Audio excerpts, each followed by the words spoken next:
నమస్కారం. రవికిరణాల న్యూస్ వార్తలకు స్వాగతం. ముందుగా వార్తల్లోని ముఖ్యాంశాలు.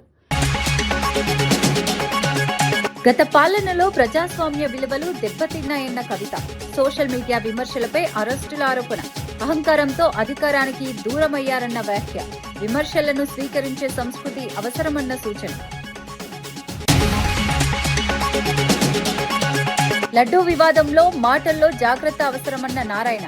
దేవుడిని రాజకీయాల్లోకి లాగొద్దన్న సిపిఐ హెచ్చరిక. భక్తుల విశ్వాసాలపై ఆధారాలు లేకుండా ఆరోపణలు వద్దు అని వ్యాఖ్య. ఆధ్యాత్మిక అంశాలను రాజకీయాల. ఉపాధి హామీ పథకంలో నిధుల భాగస్వామ్యంపై కాంగ్రెస్ ఆందోళన. 60 నుంచి 40 నిష్పత్తితో రాష్ట్రాలపై పెరుగుతున్న భారం. 5,000 కోట్ల భారం పడుతుందన్న అంచనా. గ్రామీణ ఆర్థిక వ్యవస్థకు వెన్నెముక పథకాన్ని కాపాడాలని సూచన. రైతుల పరిస్థితి కూటమి పాలనలో దెబ్బతిన్నదన్న వేమారెడ్డి. ఫీజు రియంబర్స్మెంట్ నిలిచిపోవడంతో విద్యార్థుల ఆవేదన. ఎన్నికల హామీలు అమలు చేయాలని ప్రభుత్వానికి డిమాండ్. సంక్షేమంపై దృష్టి పెట్టాలని వైఎస్ఆర్సీపీ హెచ్చరిక. రీవెరిఫికేషన్ పేరుతో పెన్షన్లు నిలిపివేశారన్న ఆరోపణ. కొత్తగా ఎంతమందికి మంజూరు చేశారో వెల్లడించాలన్న డిమాండ్. 66 లక్షల మందికి మా హయాంలోనే పెన్షన్లన్న బొమ్మి ఇజ్రాయెల్. సామాజిక భద్రతపై ప్రభుత్వ నిర్లక్ష్యమంటూ విమర్శ. నల్లబాల కేసుపై సుప్రీంకోర్టు తీర్పు. బీఆర్ఎస్ కు చెందిన సోషల్ మీడియా కార్యకర్త నల్లబాలుపై పోలీసులు నమోదు చేసిన 3 కేసులను తెలంగాణ హైకోర్టు కొట్టివేసిన విషయం తెలిసిందే. ఈ కేసులు అక్రమమని పేర్కొంటూ హైకోర్టు స్పష్టమైన మార్గదర్శకాలు జారీ చేసింది. సోషల్ మీడియా అభిప్రాయాల పేరుతో అనవసరంగా కేసులు పెట్టరాదని కూడా సూచించింది. అయితే రాష్ట్ర ప్రభుత్వం ఈ తీర్పును సవాల్ చేస్తూ సుప్రీంకోర్టులో ఎస్ఎల్పీ దాఖలు చేసింది. దీనిపై స్పందించిన ఆర్ఎస్ ప్రవీణ్ కుమార్ కోట్ల రూపాయల ప్రజాధనాన్ని ఖర్చు చేసి పెద్ద న్యాయవాదులను పెట్టి నల్లబాలను జైలుకు పంపించాలని ప్రభుత్వం ప్రయత్నించిందని ఆరోపించారు. కానీ సుప్రీంకోర్టు హైకోర్టు తీర్పుని సమర్థిస్తూ ఎస్ఎల్పీని కొట్టివేసిందన్నారు. కర్ణాటక ప్రభుత్వం హైకోర్టు మార్గదర్శకాలను అమలు చేస్తే తెలంగాణ ప్రభుత్వం ఇప్పటికీ వాటిని అమలు చేయలేదని విమర్శించారు. ప్రజాస్వామ్యంలో అభిప్రాయ స్వేచ్ఛకు ఇది ఒక కీలక తీర్పని పేర్కొన్నారు. అదేవిధంగా ఈరోజు డీజీపీ గారికి ఇంకొక రిప్రజెంటేషన్ కూడా మేము ఇచ్చినాం. మా social media activist, BRS social media activist Nallabalu alias Shashidhar Goud ఎవరైతే ఉన్నారో ఆయన మీద 3 అక్రమ కేసులు పెడితే గౌరవ హైకోర్టు తెలంగాణ 3 అక్రమ కేసులను కొట్టేసి పోలీసులు సోషల్ మీడియా యాక్టివిస్టుల మీద అక్రమ కేసులు పెట్టకూడదు అని చెప్పి మార్గదర్శకాలు ఇచ్చింది. కానీ చూడండి రేవంత్ రెడ్డి నిర్వాహకం ఎట్లుందో. కోట్ల రూపాయలు ఖర్చు చేసి ఆ ప్రజాధనాన్ని తీసుకుని పోయి ఆ ప్రజాధనాన్ని సుప్రీంకోర్టులో టాప్ నాచ్ అడ్వకేట్లందరి ముందర పెట్టి మీరు ఏమైనా చేయండి ఈ నల్లబాల్ అనటాన్ని జైలుకు పోవాల్సిందే అని చెప్పి ఎస్ఎల్పీ ఒకటి సుప్రీంకోర్టులో ఫైల్ చేస్తే గౌరవ సుప్రీంకోర్టు ఆ ఎస్ఎల్పీని కొట్టేసి తెలంగాణ హైకోర్టు నల్లబాలుకి ఏదైతే ఊరటిచ్చిందో ఆ ఊరటినే కరెక్ట్ అని చెప్పింది. చెంప చెల్లు అనిపించింది గౌరవ సుప్రీంకోర్టు మరి తెలంగాణ ప్రభుత్వానికి. అదేవిధంగా గౌరవ హైకోర్టు తెలంగాణ నల్లబాలు కేసు విషయంలో గొప్ప మార్గదర్శకాలు ఇచ్చింది. పోలీసులు ఏ విధంగా కూడా సోషల్ మీడియా యాక్టివిస్టులను అక్రమంగా వేధించకూడదు. రాజ్యాంగం ఇచ్చిన 19వ అధికరణం క్లాజ్ 1 ప్రకారం ఇది ఫ్రీడమ్ ఆఫ్ స్పీచ్ కిందికి వస్తుంది అని చెప్పి మరి గౌరవ హైకోర్టు చెప్పింది. ఒక్కసారి విషయం ఏంటంటే పక్కనుండే కర్ణాటక గవర్నమెంట్ ఏమో తెలంగాణ హైకోర్టు ఆర్డర్లను బేస్గా చేసుకుని మార్గదర్శకాలు ఇచ్చింది. ఇప్పటి వరకు తెలంగాణ ప్రభుత్వం ఒక్క మార్గదర్శకం కూడా ఇవ్వలేదు. పోలీస్ శాఖ మార్గదర్శకం ఇవ్వలేదు. అదే విషయాన్ని మేము ఇవాళ గౌరవ డీజీపీ గారికి నివేదించినాం. అయ్యా మరి పక్కన మీ పార్టీ పాలిస్తున్న కాంగ్రెస్ పార్టీ పాలిస్తున్న కర్ణాటక రాష్ట్రంలోనేమో సోషల్ మీడియా యాక్టివిస్టుల మీద తెలంగాణ హైకోర్టు ఇచ్చిన మార్గదర్శకాలు పాటించని చెప్తుంది. కూటమి ప్రభుత్వం అధికారంలోకి వచ్చిన తర్వాత రైతుల పరిస్థితి దెబ్బతిన్నదని మంగళగిరి వైఎస్ఆర్సీపీ ఇన్ఛార్జ్ దొంతిరెడ్డి వేమారెడ్డి తీవ్ర విమర్శలు చేశారు. రైతులకు ఇచ్చిన హామీలు అమలు కాలేదని, వ్యవసాయ రంగం సంక్షోభంలో పడిందని అన్నారు. ఫీజు రియంబర్స్మెంట్ నిలిచిపోవడంతో విద్యార్థులు ఇబ్బందులు పడుతున్నారని ఆవేదన వ్యక్తం చేశారు. ఎన్నికల సమయంలో పెద్ద పెద్ద హామీలిచ్చి ఇప్పుడు వాటిని అమలు చేయకుండా ప్రభుత్వం తప్పించుకుంటోందని విమర్శించారు. ప్రజలకు అవసరమైన సంక్షేమ కార్యక్రమాలపై దృష్టి పెట్టకుండా అబద్దపు ప్రచారాలతో కాలక్షేపం చేస్తోందని ఆరోపించారు. చంద్రబాబు ఇచ్చిన హామీలను వెంటనే అమలు చేయాలని డిమాండ్ చేశారు. రైతులు, విద్యార్థుల భవిష్యత్తు దృష్ట్యా ప్రభుత్వం బాధ్యతగా వ్యవహరించాలని సూచించారు. 52 ఎకరాలంట వైజాగ్, వాళ్ళకి అక్కడ ఏంటి సార్, అమరావతిలో ఇవ్వండి, డెవలప్ అవుద్ది, ఆ ప్రాంతం డెవలప్ అవుద్ది. ఆ చుట్టుపక్కల మా రైతులు కూడా సంతోషంగా ఇక్కడ పెద్ద ఇన్స్టిట్యూట్ వస్తుంది, మా పొలాలు కూడా కొద్ది బాగుంటాయి, ఇది అనుకుని వాళ్ళు ఆశపడతారు. అది చేయండి. అలాంటివి చేయకుండా మీరు కావాల్సిన వాళ్ళందరికీ మీరు ప్రభుత్వ స్థలాలను పప్పు బిల్లలాగా వదిలేయటానికి 52 ఎకరాలంట వైజాగ్, వాళ్ళకి అక్కడ ఏంటి సార్, అమరావతిలో ఇవ్వండి, డెవలప్ అవుద్ది, ఆ ప్రాంతం డెవలప్ అవుద్ది. ఆ చుట్టుపక్కల మా రైతులు కూడా సంతోషంగా ఇక్కడ పెద్ద ఇన్స్టిట్యూట్ వస్తుంది, మా పొలాలు కూడా కొద్ది బాగుంటాయి, ఇది అనుకుని వాళ్ళు ఆశపడతారు. అది చేయండి. అలాంటివి చేయకుండా మీరు కావాల్సిన వాళ్ళందరికీ మీరు ప్రభుత్వ స్థలాలను పప్పు బిల్లలాగా వదిలేయటానికి. వితంతువులు, 60 ఏళ్లు నిండిన వృద్ధులకు ఈ ప్రభుత్వం వచ్చిన తర్వాత ఎంతమందికి కొత్తగా పెన్షన్లు మంజూరు చేశారో వెల్లడించాలని ఎమ్మెల్సీ బొమ్మి ఇజ్రాయెల్ ప్రభుత్వాన్ని ప్రశ్నించారు. తమ ప్రభుత్వ హయాంలో 66.34 లక్షల మందికి పెన్షన్లు అందించామని గుర్తు చేశారు. రీవెరిఫికేషన్ పేరుతో సుమారు 5 లక్షల మందికి పెన్షన్లు నిలిపివేశారని ఆరోపించారు. అర్హులైన లబ్ధిదారులను తొలగించడం వల్ల పేదలు తీవ్ర ఇబ్బందులు పడుతున్నారని అన్నారు. పారదర్శకంగా వివరాలు ప్రకటించాలని, పెన్షన్లు తిరిగి పునరుద్ధరించాలని డిమాండ్ చేశారు. సామాజిక భద్రతా పథకాలపై ప్రభుత్వం నిర్లక్ష్యంగా వ్యవహరిస్తోందని విమర్శించారు. 2024 సంవత్సరంలో జగన్మోహన్ రెడ్డి గారు ప్రభుత్వం దిగిపోయేసరికి, లేదు 2019 జగన్మోహన్ రెడ్డి గారు ప్రభుత్వం ఏర్పడేటానికి ఈ రాష్ట్రంలో 39 లక్షల మందికి పెన్షన్లు ప్రభుత్వం ఇవ్వడం జరిగింది. జగన్మోహన్ రెడ్డి గారు వచ్చిన తర్వాత సుమారు 27 లక్షల మందికి పెన్షన్లు పెంచి అర్హులైనటువంటి ప్రతి ఒక్కరికి కూడా జగన్మోహన్ రెడ్డి గారి టైంలో పెన్షన్లు ఇవ్వడం జరిగింది. అంటే ఈ రాష్ట్రంలో 66 లక్షల మందికి పెన్షన్లు ఇవ్వడం జగన్మోహన్ రెడ్డి గారి టైంలో జరిగింది. ఈ ప్రభుత్వం వచ్చిన తర్వాత 2024 టయానికి 66 లక్షల మందికి ఉన్నటువంటి పెన్షన్లే ఈ ప్రభుత్వము ఈ నెల ఫిబ్రవరి నెలకి 61 లక్షల మందికి మాత్రమే పెన్షన్లు ఇస్తుంది. అంటే సుమారు 5 లక్షల మందికి పెన్షన్లు ఎగ్గొట్టే పరిస్థితి. రీవెరిఫికేషన్ పేరుతో దివ్యాంగులకి సుమారు 1,00,000 మందికి. శ్రీశైలానికి కాలినడకన వచ్చే భక్తుల దర్శనాలను 30 రోజుల నుంచి 7 రోజులకు కుదించడం అన్యాయమని వైఎస్ఆర్సీపీ రాష్ట్ర అధికార ప్రతినిధి పుత్తా శివశంకర్ రెడ్డి విమర్శించారు. వీఐపీలకు ప్రాధాన్యత ఇచ్చి సామాన్య భక్తులను నిర్లక్ష్యం చేస్తున్నారని ఆరోపించారు. శివదీక్షలు తీసుకుని కాలినడకన వచ్చిన భక్తులు క్యూ లైన్లలో గంటల తరబడి నిలబడాల్సి వస్తోందని అన్నారు. అలాంటి పరిస్థితుల్లో లాఠీచార్జ్ చేయడం అమానుషమని పేర్కొన్నారు. ఈ ఘటనపై సీఎం చంద్రబాబు, పవన్ కళ్యాణ్, సంబంధిత మంత్రులు భక్తులకు క్షమాపణలు చెప్పాలని డిమాండ్ చేశారు. దేవాలయాల నిర్వహణలో భక్తుల మనోభావాలను గౌరవించాలని సూచించారు. మీటర్ల దూరము అడవిలో నడుచుకుంటూ వెళ్లి చెప్పులు లేకుండా ఆ యొక్క స్వామివారి దర్శించుకుంటారని అందరికీ తెలుసు. గతంలో దాదాపు 30 రోజుల పాటు ఈ శివస్వాములకి దర్శన భాగ్యం కల్పించేటువంటి ఏర్పాట్లు జరిగేటివి.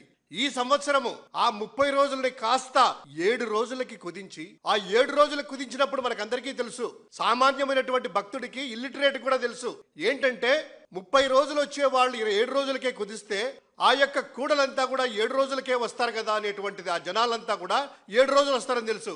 కానీ ఎటువంటి శ్రద్ధ లేకుండా, దేవుడంటే భయం లేకుండా, భక్తి లేకుండా, అవగాహన లేకుండా ఆ 7 రోజులు కూడాను మొత్తం ఆ శివస్వాములు గాలికి వదిలేశారు. తెలుగు రాష్ట్రాలే కాదు, తమిళనాడు, కర్ణాటక నుంచి కూడా వేలాది మంది భక్తులు ఆ యొక్క మల్లన్న స్వామి దర్శనం కోసము శివస్వాములు అందరూ వస్తారు.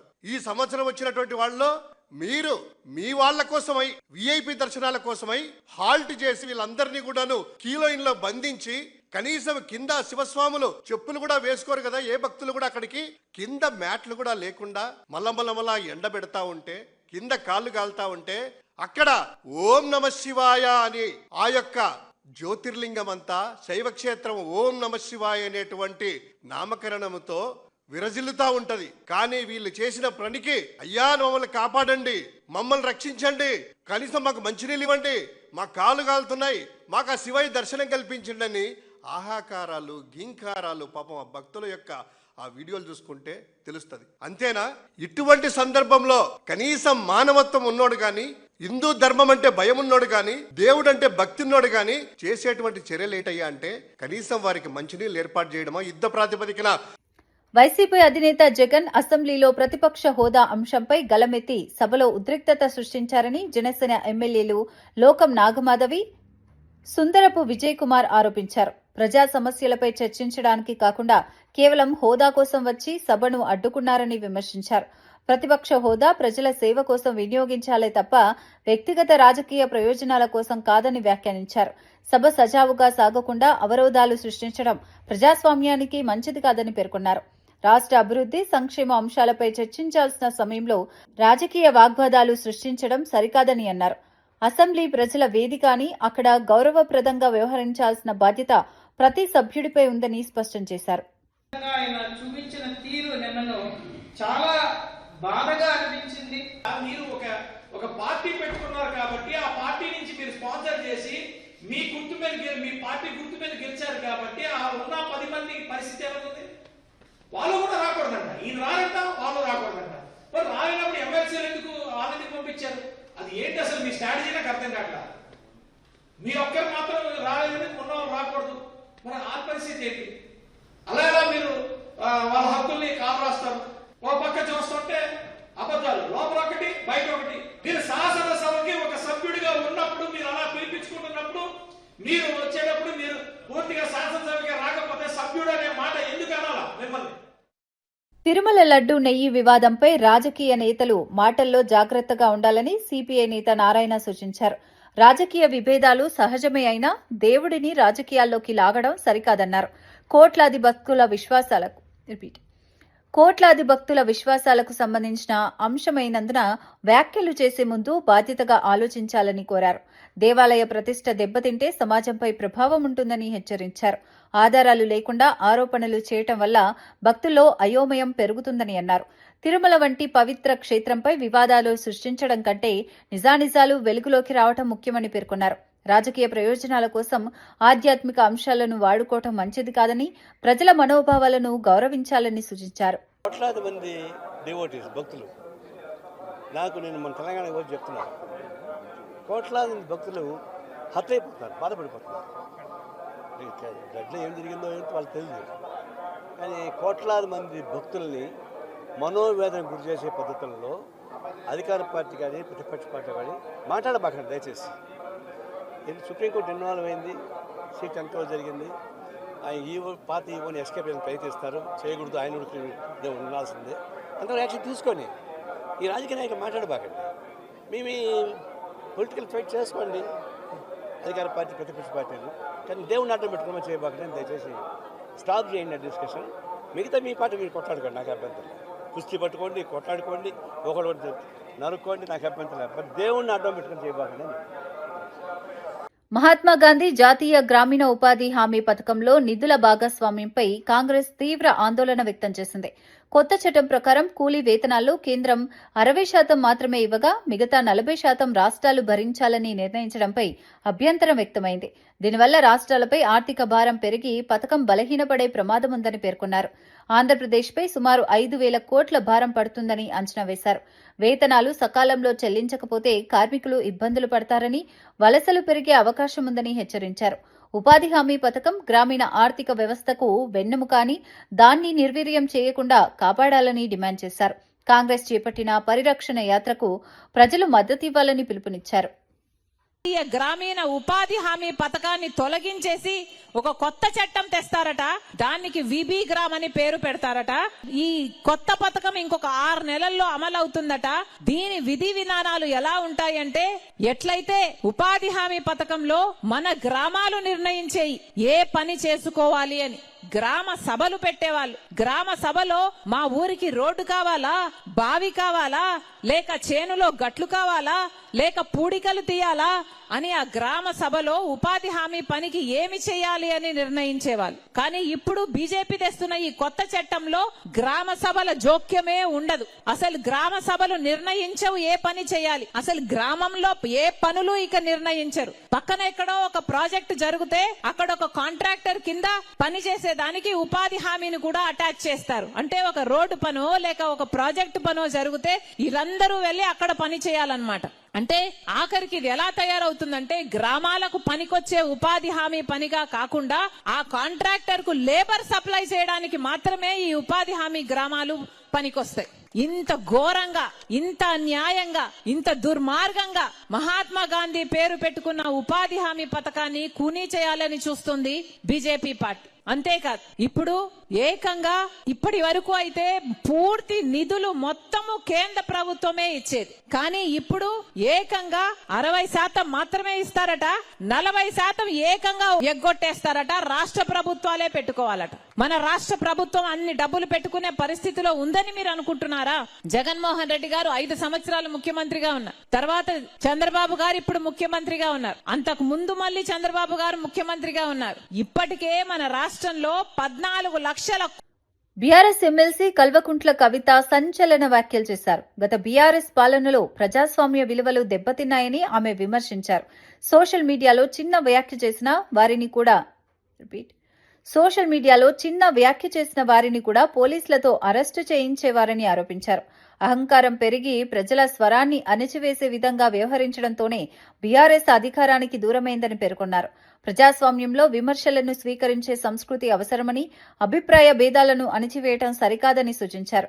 ప్రజల భావోద్వేగాలను గౌరవించే ప్రభుత్వమే నిలబడుతుందని అన్నారు.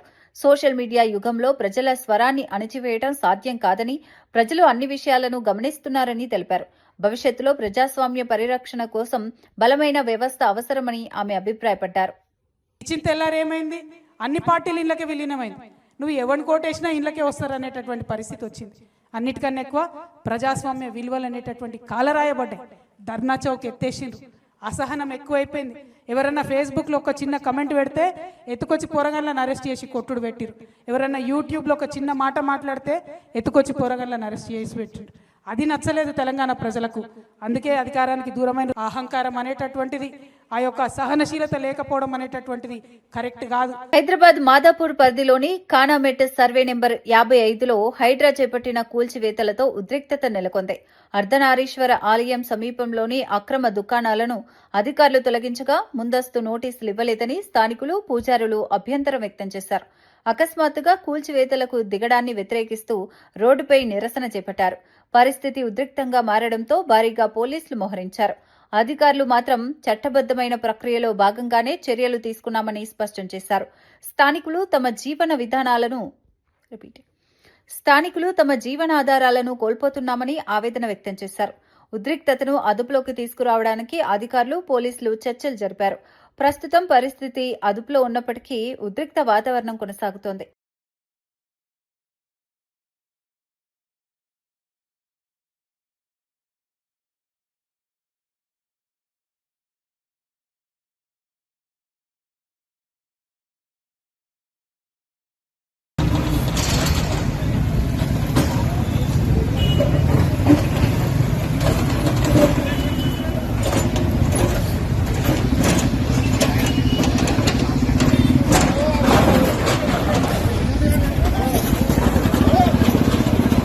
ఖమ్మం జిల్లా వైరా ఆర్టీసీ బస్టాండ్లో అర్ధరాత్రి మద్యం మత్తులో యువకుల మధ్య ఘర్షణ చోటు చేసుకుంది.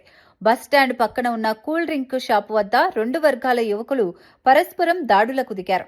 మాటల తగవు కాస్త చేతల మీదకు వెళ్లడంతో వాటర్ క్యాన్లు, కూల్ డ్రింక్ బాక్సులతో ఒకరిపై ఒకరు దాడి చేశారు. ఈ ఘటనలో పలువురు యువకులు గాయపడ్డారు. సమాచారం అందుకున్న పోలీసులు వెంటనే సంఘటనా స్థలానికి చేరుకుని యువకులను చెదరగొట్టారు. బస్టాండ్ పరిసర ప్రాంతాల్లో కొంతసేపు ఉద్రిక్తత నెలకొంది. ఘటనపై కేసు నమోదు చేసి దర్యాప్తు చేపట్టారు. రాత్రి వేళల్లో బస్టాండ్ ప్రాంతంలో భద్రతను పెంచుతామని పోలీసులు తెలిపారు.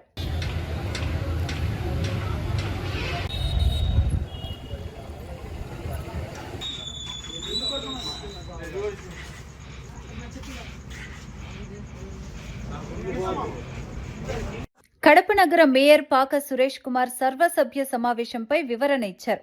గత 3 సంవత్సరాలుగా కలిసి పనిచేసిన కార్పొరేటర్లను మిత్రులుగా సంబోధిస్తూ మాట్లాడారు. గత సమావేశాల్లో ఎజెండా అంశాలు ఆమోదం పొందకపోవడం వల్ల వాయిదాలు పడ్డాయని తెలిపారు. హైకోర్టు ఆదేశాల మేరకు అజెండా అంశాలను రికార్డు చేయాలని కమిషనర్కు సూచించామని చెప్పారు. 15వ ఫైనాన్స్ నిధుల అంచనాలు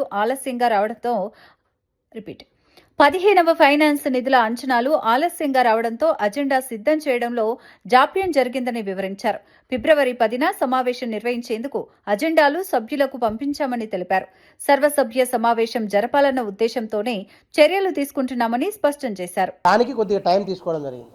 దాని తర్వాత మేము సెక్రటరీ గారికి, ఎందుకంటే సర్వసభ్య సమావేశం పెట్టాలంటే అజెండా అనేది ప్రామాణికం కాబట్టి ఆ అజెండాను తయారు చేయమని చెప్పేసి 12/1/2026 తేదీన అప్పుడు సెక్రటరీకి ఒక లెటర్ ఇవ్వడం జరిగింది మేయర్ గారు. దాని తర్వాత వాళ్ళు ఇంకా అప్పటికి కూడా ప్రపోజల్స్ రెడీ చేయకపోతే 28/1/2026 తేదీ కూడా వాళ్లకు సెక్రటరీకి గౌరవ కమిషనర్ గారికి కూడా చెప్పడం జరిగింది. చెప్పిన తర్వాత 15th ఫైనాన్స్ గ్రాంట్, ఎందుకంటే అది పెండింగ్ పడిందంటే గతంలో జరిగిన మీటింగు అవి ఆ అంశాలు ఆమోదించాలా వద్దా అని చెప్పేసి పాలకవర్గానికి అధికారులకు మధ్య కొంచెం సంఘర్షణ వాతావరణం జరిగింది. అప్పుడు పాలకవర్గం సభ్యులంటే సురేష్ అన్న గారు కోర్టులో వేయడం జరిగింది. అప్పుడు ఉన్నటువంటి ఎమ్మెల్యే గారు అందరూ కూడా. అది జడ్జిమెంట్ వచ్చేదానికి లేట్ అయింది. జడ్జిమెంట్ వచ్చిన తర్వాత కోర్టు తీర్పు ఇచ్చింది. ఏవైతే మీటింగ్ జరిగిందో ఆ మీటింగు మినిట్స్ మీరు రికార్డ్ చేయండి అని చెప్పేసి. దాని తర్వాత కూడా కొద్ది రోజులు ఆ మినిట్స్ చేయకపోవడం వల్ల అజెండాను తయారు చేయకపోవడము, దాంతో కొంచెం లేట్ అయిన తర్వాత నేను 2 నోటీసులు ఇచ్చిన తర్వాత కమిషన్ గారు మేము కూలంకషంగా చర్చించి త్వరితగతిన మీటింగ్ పెట్టాలన్న ఉద్దేశంతో అజెండా ప్రిపేర్ చేయమని చెప్పాము. చేయమన్న తర్వాత 15th ఫైనాన్స్ సంబంధించిన నిధులు రావడము, వాటిని కూడా అజెండాలో పెట్టాల్సిన ఉద్దేశంతో ఆ 15th ఫైనాన్స్ యొక్క వాళ్ళ లైన్ ఎస్టిమేషన్ వేయడానికి ఇంజనీరింగ్ సెక్షన్ వాళ్ళు లేట్ చేయడం జరిగింది. లేట్ చేసిన తర్వాత మేము అజెండా తయారు కావడమే దాదాపుగా 1వ తేదీ రాత్రికి అజెండా ప్రిపేర్ చేయడం జరిగింది అధికారులు. దాని తర్వాత ఇప్పుడు మనం మీటింగ్ పెట్టాలంటే 7 days ముందు ఎవరికైనా, అది ఎక్సెప్షియో మెంబర్స్ కావచ్చు, కార్పొరేటర్లకు కావచ్చు, కోఆప్షన్ మెంబర్స్ కావచ్చు, అందరికీ కూడా 7 రోజుల ముందు ఈ మీటింగ్ అజెండాను పంపించాల్సిన అవసరం ఉంటుంది. అందుకు అప్పటికప్పుడు తెప్పించి మళ్ళీ 11వ తేదీ నుంచి అసెంబ్లీ జరుగుతుందని చెప్పేసి ఉద్దేశంతో అసెంబ్లీ కంటే ముందు మనకు, ఎందుకంటే 2వ తేదీ మనం అజెండా తయారు చేసి 7 days అంటే ఖచ్చితంగా 10వ తేదీ వస్తుందని చెప్పి ఉద్దేశంతో మనం అజెండాను అప్పటికప్పుడు చేసి 2వ తేదీ అందరికీ ఎక్సెప్షియో మెంబర్స్కి కూడా అందరికీ కూడా పంపించడం జరిగింది. అంటే మా ఉద్దేశం ఏంటంటే ఎప్పటికి కూడా మీటింగ్ పెట్టాలా, ప్రజా సమస్యలు చర్చించాలా, అజెండాలో పొందుపరచాలన్న ఉద్దేశంతో మా పాలకవర్గం అయితేనేమి అందరం కూడా ప్రయత్నం చేశామని చెప్పేసి తెలియజేస్తున్నాం. ఏదో వాళ్ళు మా మిత్రులు చెప్పినట్టు ఎమ్మెల్యే గారు ఉన్నారు, వాళ్ళను మనము ఇది చేయము అన్న ఉద్దేశం ఎక్కడా కూడా మా పాలకవర్గానికి అనేది ఎక్కడా లేదు. ఎందుకంటే అసెంబ్లీ 11వ తేదీ జరుగుతుంది, 10వ తేదీ మీటింగ్ ఉంటుంది. మీటింగ్కి వాళ్ళందరూ కూడా వస్తే అర్థవంతమైన చర్చ జరుగుతుందన్న ఉద్దేశంతోనే మీటింగ్ను మేము. మంత్రాలయం నియోజకవర్గం కౌతాలం మండలం నదిచాగిలో శ్రీ తొంటదార్య స్వామి జాత్ర మహోత్సవం ఘనంగా జరిగింది. ఈ కార్యక్రమానికి పలు రాజకీయ నాయకులు, ప్రముఖులు ముఖ్య అతిథులుగా హాజరయ్యారు. పరమ పూజ్య డాక్టర్ సిద్ధలింగ మహాస్వాములు అతిథులను ఆశీర్వదించి జ్ఞాపికలు అందజేశారు. సామూహిక వివాహాలు నిర్వహించగా వేలాది మంది భక్తులు పాల్గొన్నారు. కర్ణాటక, ఆంధ్రప్రదేశ్ నుంచి భక్తులు భారీగా తరలివచ్చారు. భక్తులకు దాసోహం ఏర్పాటు చేసి అన్నప్రసాదం పంపిణీ చేశారు. ఆధ్యాత్మిక వాతావరణంలో కార్యక్రమం కొనసాగింది. భక్తులు స్వామివారి దర్శనం చేసుకుని ప్రత్యేక పూజల్లో పాల్గొన్నారు. జాతరను విజయవంతంగా నిర్వహించేందుకు నిర్వాహకులు అన్ని ఏర్పాట్లు చేశారు.